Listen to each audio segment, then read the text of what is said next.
Hello friends, welcome to Dhanvi updates. Upcoming రివ్యూలోకి వెళ్ళిపోదాం. జగదాత్రికి కౌశికి అండ్ కేదార్ రెస్ట్ ఇవ్వమని చెప్పడంతో ఇంకా నిషిక, వైజయంతి అండ్ ఆదిలక్ష్మి ముగ్గురు కలిసి ఇంటి పనులన్నింటినీ షేర్ చేసుకుంటారు.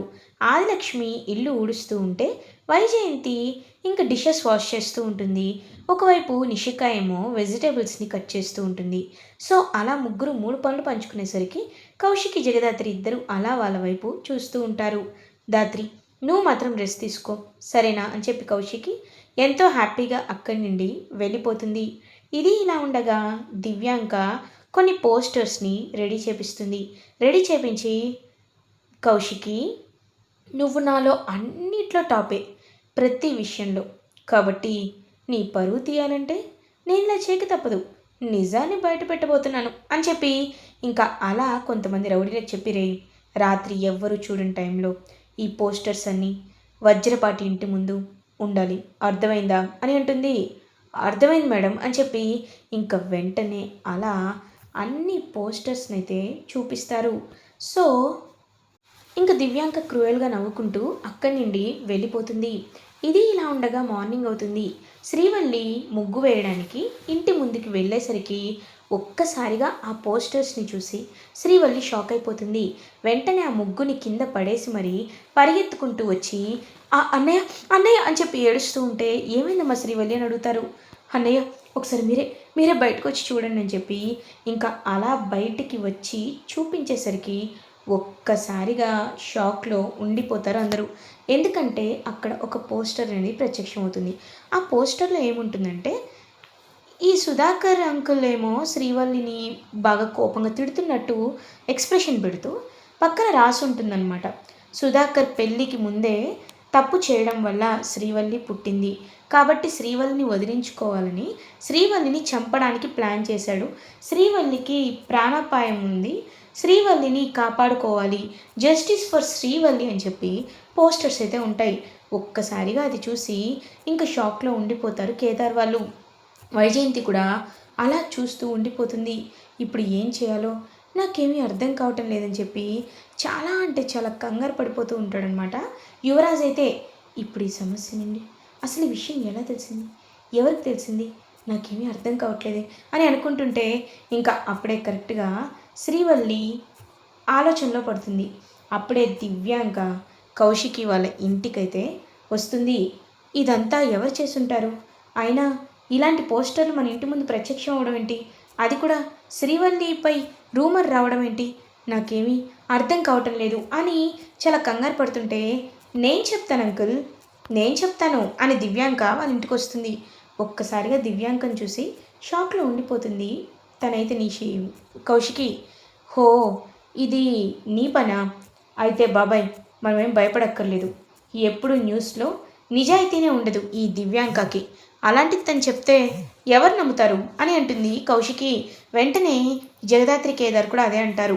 ఇంక వెంటనే దివ్యాంక అవునా, నిజమా, అయితే ఇది నిజం కాదని మీరు నమ్ముతున్నారనమాట అని అంటారు.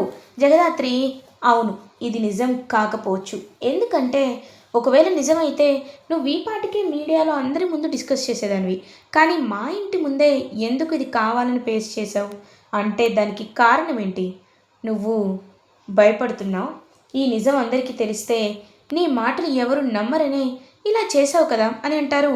వా జగదాత్రి, వావ్, నిజంగా చాలా బాగా గెస్ చేసావు.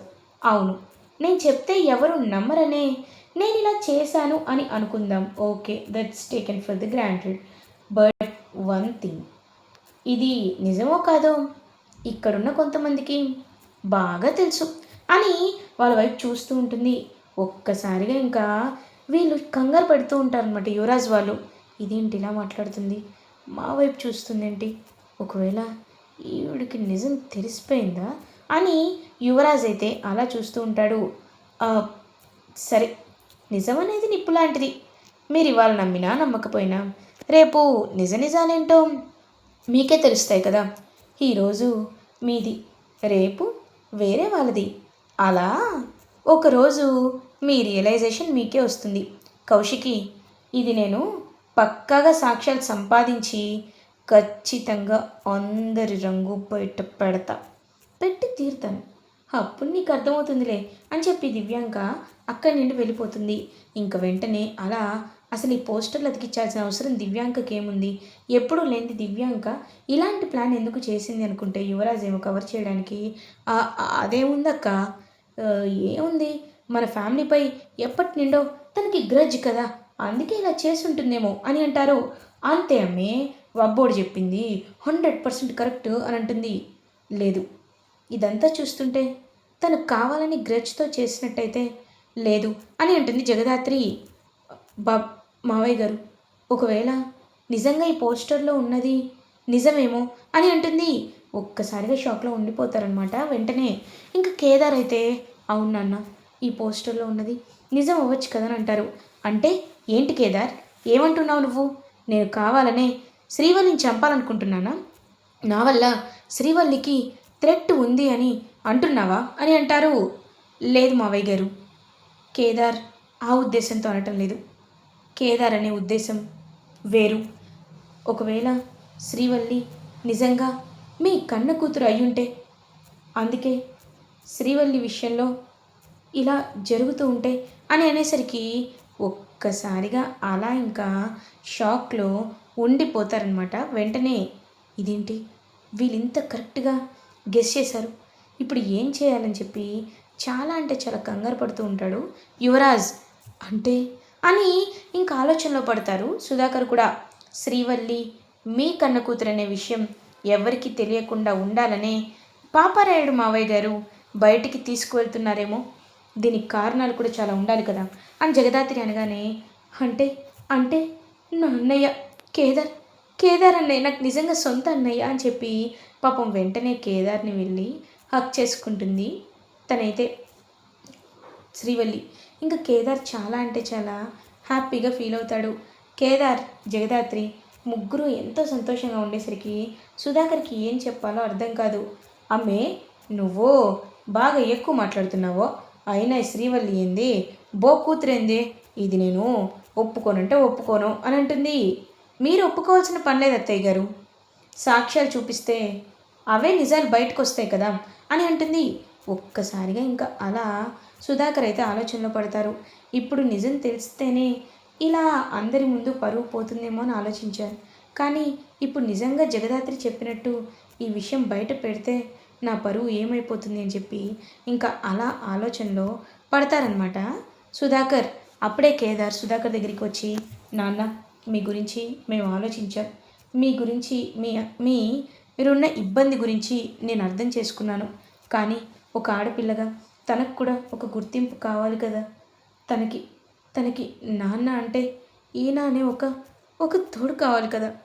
కాబట్టి నేను చెప్పినట్టు మీరు నన్ను వారసులుగా ఒప్పుకోకపోయినా పర్లేదు నాన్న, మీరు తన్ని, నా చెల్లి శ్రీవల్లిని మాత్రం వారసురాలుగా ఒప్పుకోండి నాన్న అని అంటాడు. పాపం కేదార్ అమాయకత్వానికి, నిస్వార్థమైన మనసుని చూసి ఎంతో అంటే ఎంతో హ్యాపీగా ఫీల్ అవుతారు సుధాకర్. కానీ నోరు విడిచి మాత్రం ఏ సమాధానం అయితే చెప్పలేక పోతూ ఉంటారు. ఇంక వెంటనే ఏంది బో నువ్వేం సైలెంట్గా ఉండవు అనేసరికి ఇంకా సుధాకర్, ఆపు, ఇంకొక్క మాట కూడా మాట్లాడద్దు. చూడు కేదార్, చూడమ్మ శ్రీవల్లి, మీ విషయంలో నేను చాలా పెద్ద తప్పు చేశాను. మీరు సుహాసిని పిల్లలని తెలిసినా ఇన్ని రోజులు మిమ్మల్ని వారసులుగా ఒప్పుకోకుండా నేను చనిపోయిన సుహాసిని ఎంతో అంటే ఎంతో బాధ పెడుతున్నాను. లేదు, అలా జరగకూడదు. నేను సుహాసిని బాధ పెట్టను. ఇకపై నేను మిమ్మల్ని వారసులుగా ప్రకటిస్తాను అని చెప్పి ఇంకా అలా వారసులుగా ప్రకటిస్తాను అని చెప్పేసరికి కేదార్ అండ్ శ్రీవల్లి చాలా అంటే చాలా హ్యాపీగా ఫీల్ అవుతారు. ఇంకా అదంతా చూస్తూ జగదాత్రి అయితే ఎంతో అంటే ఎంతో హ్యాపీగా ఫీల్ అవుతుంది. నిషిక, యువరాజ్, వైజయంతి మాత్రం ముగ్గురు చాలా కోపంగా వాళ్ళ రూమ్లోకి వెళ్ళిపోతారు. ఇదేంటి, అనుకున్నదే అయ్యింది, అసలు ఇలా జరగకూడదని కదా మనం ప్లాన్ వేసింది, అలాంటిది ఇలాగే జరిగింది అని అంటాడు యువరాజ్. అదే అబ్బోడా, నాకు ఇప్పుడు ఏం చేయాలో అర్థం కావట్లేదు, ఏం చేద్దామంటావరా అని అంటుంది. అమ్మ, ఎలాగో వారసులుగా ప్రకటిస్తాను అని అన్నారు కదా, ఆలోపు శ్రీవల్లిని చంపేస్తే అని అంటాడు. వద్దురా, వద్దు, అలాంటి పాపం మనం చేయకూడదని అంటుంది వైజయంతి. అబ్బా అత్తయ్య, ఈ ఒక్కసారికి చేస్తే ఏమవుతుంది చెప్పండి. కేదార్, సారీ యువరాజ్, నువ్వు మనుషుల్ని సెట్ చేయి. ఖచ్చితంగా ఆ రోజు శ్రీవల్ని కిడ్నాప్ చేసినా పంపించేద్దాం, లేకపోతే అడ్డొస్తే తన్ని చంపేద్దాం, బెదిరిద్దాం అని అంటుంది. సరే, నేను రౌడీలతో ముందే మాట్లాడతానులే, కానీ ఈ విషయం జగదాత్రి కేదార్కి అస్సలంటే అస్సలు తెలియకూడదు. తెలిస్తే వాళ్ళు పోలీస్ అని ఆగిపోతాడు. ఏంటి, పోలీసా అని అంటుంది.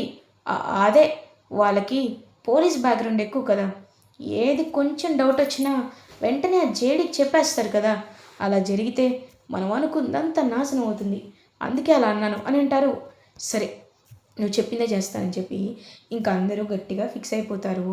ఎలా అయినా శ్రీవల్లిని ఆ ఫంక్షన్లో లేకుండా చేయాలి అని. ఇలా ఎపిసోడ్ ఎండ్ అవుతుంది. ఫర్దర్ ఎపిసోడ్ రివ్యూస్ ముందుగా మీకు కావాలి అనుకుంటే మా ఛానల్ని సబ్స్క్రైబ్ చేసుకోండి. Thanks for watching.